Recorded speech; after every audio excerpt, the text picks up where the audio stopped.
Well, thank you very much for being here. The Supreme Court's ruling on tariffs is deeply disappointing, and I'm ashamed of certain members of the court, absolutely ashamed, for not having the courage to do what's right for our country. I'd like to thank and congratulate Justices Thomas, Alito, and Kavanaugh for their strength and wisdom and love of our country, which is right now very proud of those justices. When you read the dissenting opinions, there's no way that anyone can argue against them. There's no way. Foreign countries that have been ripping us off for years are ecstatic. They're so happy. And they're dancing in the streets, but they won't be dancing for long, that I can assure you. The Democrats on the court are thrilled, but they will automatically vote no. They're an automatic no, just like in Congress. They're an automatic no. They're against anything that makes America strong, healthy, and great again. They also are a, frankly, disgrace to our nation, those justices. They're an automatic no, no matter how good a case you have. It's a no. But you can't knock their loyalty. It's one thing you can do with some of our people. Others think they're being politically correct, which has happened before far too often with certain members of this court, and it's happened so often with this court. What a shame. Having to do with voting in particular, when in fact they're just being fools and lapdogs for the rhinos and the radical left Democrats, and not that this should have anything at all to do with it. They're very unpatriotic and disloyal to our Constitution. It's my opinion that the court has been swayed by foreign interests and a political movement that is far smaller than people would ever think. It's a small movement. I won by millions of votes. We won in a landslide. With all the cheating that went on, there was a lot of it, but we still won in a landslide. Too big to rig. But these people are obnoxious, ignorant, and loud. They're very loud. And I think certain justices are afraid of that. They don't want to do the right thing. They're afraid of it. This was an important case to me, more as a symbol of economic national security, and also, I would say, just for our country itself, so important, because we're doing so well as a country. We've never done so well. The good news is that there are methods, practices, statutes, and authorities, as recognized by the entire court in this terrible decision, and also as recognized by Congress, which they refer to, that are even stronger than the IEEPA tariffs available to me as President of the United States. And in actuality, I was very modest in my ask of other countries and businesses because I wanted to do, and it's very important, I wanted to be very well behaved because I wanted to do anything, I didn't want to do anything that would affect the decision of the court, because I understand the court. I understand how they are very easily swayed. I want to be a good boy. I have very effectively utilized tariffs over the past year to make America great again. Our stock market has just recently broken 50,000 on the Dow, and simultaneously, and even more amazingly, broken 7,000 on the S&P, two numbers that everybody thought upon our landslide election victory could not be attained. Think of that. Nobody thought it was possible to do it within 4 years, and we did it in 1 year. They said, you'll never be able, you'll go back and you read the geniuses, read their statements, all of the Nobel Prize winners in economics. They said, no, you couldn't do it in 4 years. Well, we didn't do it in 4 years. We did it in 1 year. We broke every record in the book, and we're continuing to do so. Tariffs have likewise been used to end 5 of the 8 wars that I settled. I settled 8 wars, whether you like it or not, including India, Pakistan, big ones, nuclear, could have been nuclear. Prime Minister of Pakistan said yesterday at the great meeting that we had, the Peace Board, he said yesterday that President Trump could have saved 35 million lives by getting us to stop fighting. They were getting ready to do some bad things. But they've given us great national security, these tariffs have. And together with our strong borders, reduced fentanyl coming into our country by 30%. When I use them as a penalty against countries illegally sending this poison into our country to poison our youth. All of those tariffs remain. They all remain. I don't know if you know that or not. They all remain. We're still getting them, and we will after the decision. I guess there's nobody left to appeal to. But again, those three people, such respect. I've had a lot of respect for them anyway, but such great respect.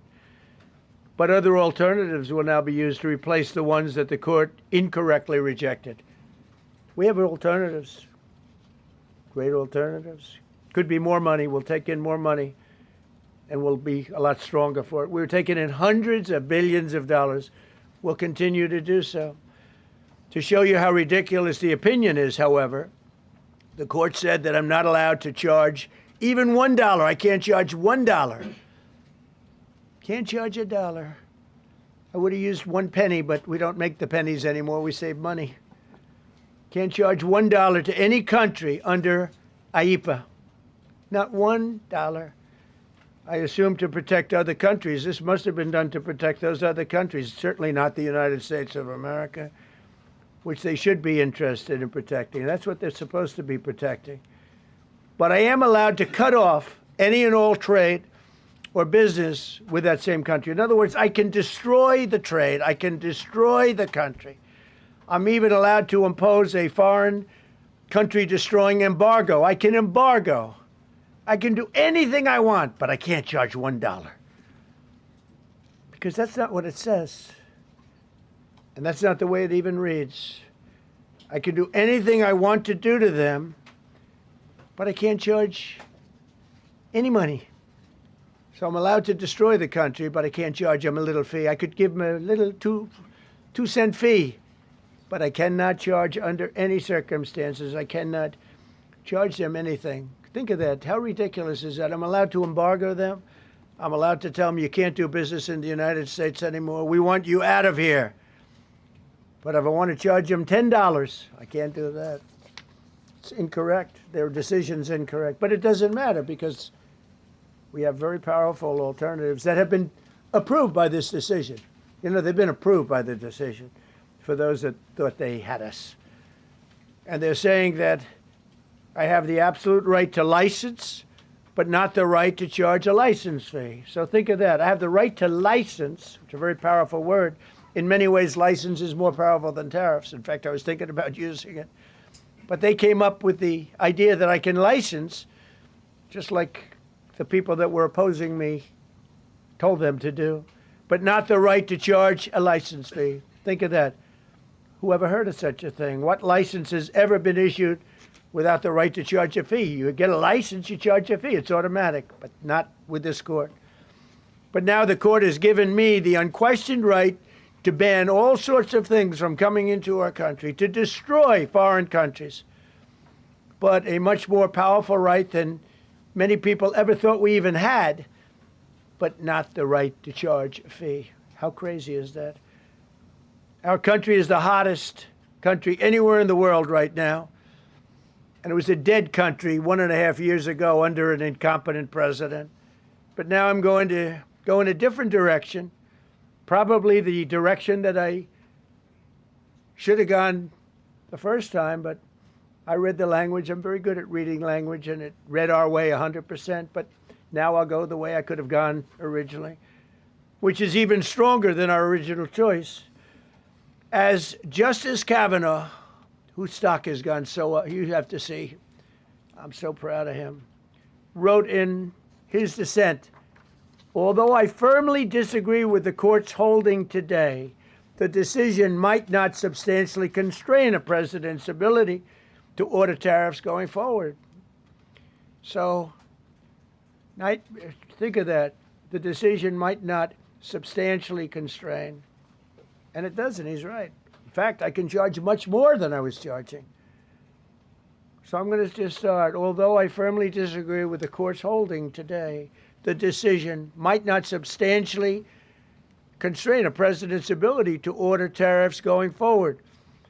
That's because numerous other federal statutes, which is so true, authorize the president to impose tariffs and might justify most, if not all, of the tariffs issued in this case. Even more tariffs, actually.